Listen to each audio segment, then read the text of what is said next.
먼저 당신의 가족에게 사랑을 연습해 보세요.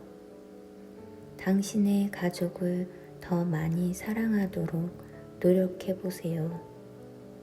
할 수 있다면 가족 구성원 각자 그들만의 존재로 인정해 주세요. 하지만 특히 부모 입장에서 어린 자녀에게 그렇게 하는 것은 굉장히 어려운 일입니다. 어린 자녀를 포함해 가족 구성원 한 명씩을 전체이자 완전함으로, 무한함으로 개별적인 신의 자녀로서 인정해 보세요. 만약 그렇게 할 수 없다면 그렇게 될 때까지 계속 시도해 보세요.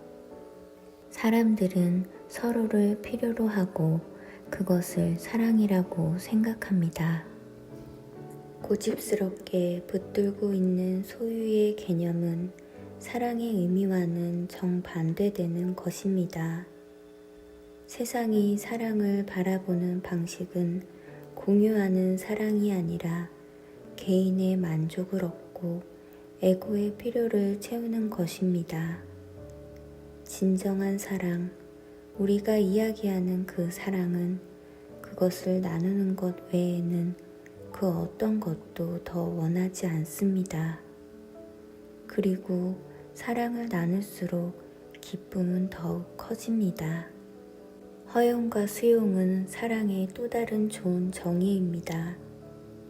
사람들을 사랑할 때 당신은 그들을 그 자체로 받아들입니다. 당신은 그들을 변화시키기 위해 노력하지 않습니다. 그들의 존재를 인정합니다. 달리 말하면 당신이 원하는 방향으로 바꾸기 위해 노력하기보다 그들이 존재하는 그 방식 그대로 내버려 두는 것입니다. 사랑은 당신이 사랑하는 것들을 자유롭게 해주는 느낌입니다. 사랑하고 있을 때 당신은 다른 사람의 존재하는 방식 그대로 사랑합니다. 어린 자녀가 부모로부터 원하는 중요한 것은 사랑입니다. 당신은 자녀를 속일 수 없습니다. 그들은 당신의 감정을 알고 있고 그것이 바로 그들이 느끼는 것입니다. 그들은 당신이 내뱉는 말을 듣지 않습니다. 당신은 자신을 속이고 말로 다른 사람을 속이지만 어린 자녀들을 속일 수는 없습니다.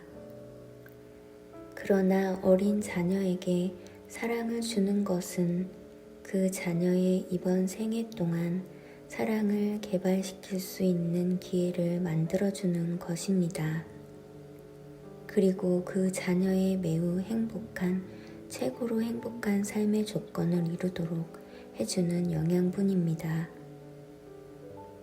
나는 항상 어머니들한테 말해왔습니다.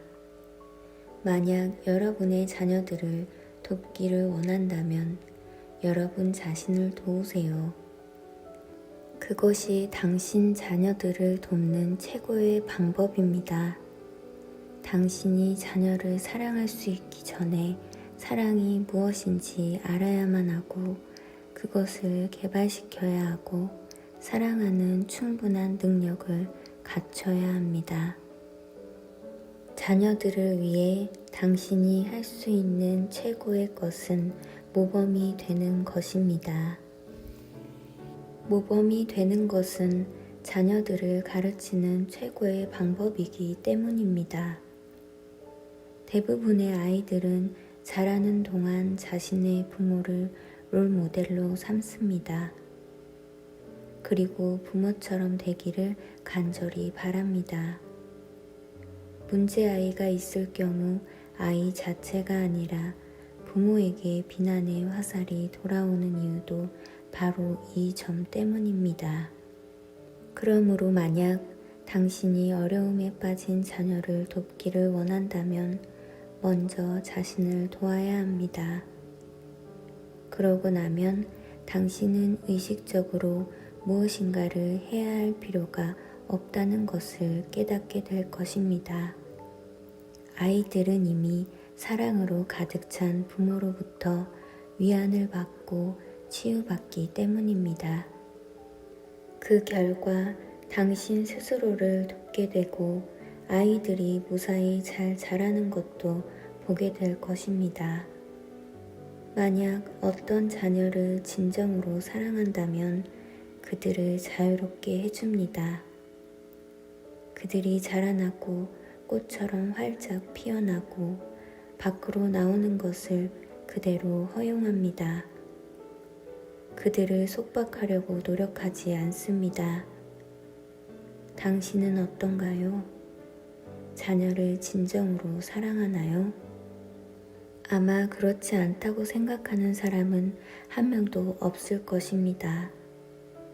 하지만 당신은 자녀의 일거수일투족을 감시하고 있을 것이며 그들의 행동이나 말에 제약을 둘 것입니다.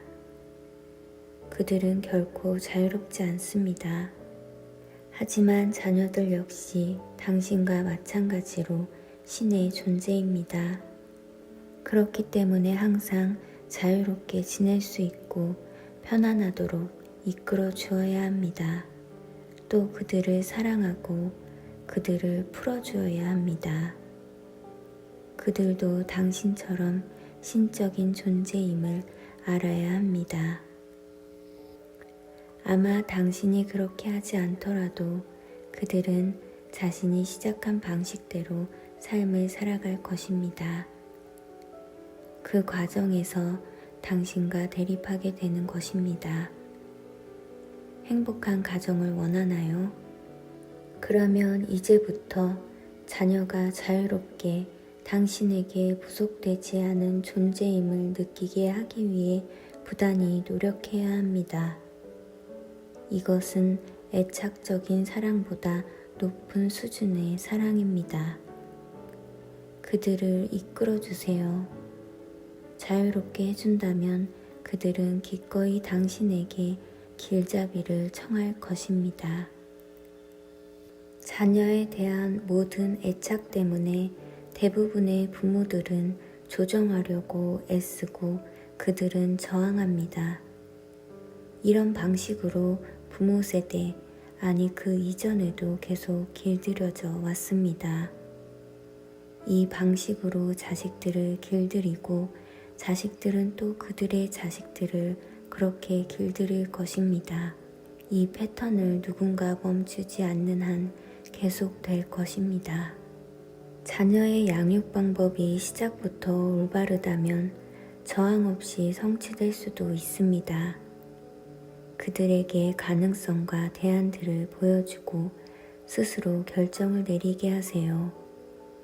그렇게 하면 그들은 처음부터 부모와 함께 할 것입니다. 부모에게 대립하는 습관을 개발시키지 않을 것입니다. 사랑을 연습하는 첫 번째 장소는 가족과 함께하는 가정입니다. 부모는 자녀가 존재하고자 하는 방식대로 존재할 권리를 인정함으로써 가족을 더 많이 사랑하기 위해 노력해야 합니다. 자녀가 부모에게 원하는 것은 사랑이고 자녀를 속일 수는 없습니다. 아이들은 부모가 어떤 생각을 하는지 느낌으로 읽어냅니다. 어른들은 언어로 자신을 속이지만 아이들을 속일 수는 없습니다. 자녀에게 헌신적인 사랑을 주는 것은 자녀가 삶에서 헌신적인 사랑을 개발시킬 수 있게 할 것입니다. 그리고 그 자녀의 가장 행복한 삶을 좌우할 것입니다.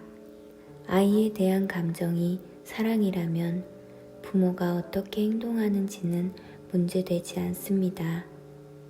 자녀와 대립하는 대신 헌신적인 사랑을 할 수 있다면 부모와 자식 간에는 완벽한 조화가 이루어질 것입니다.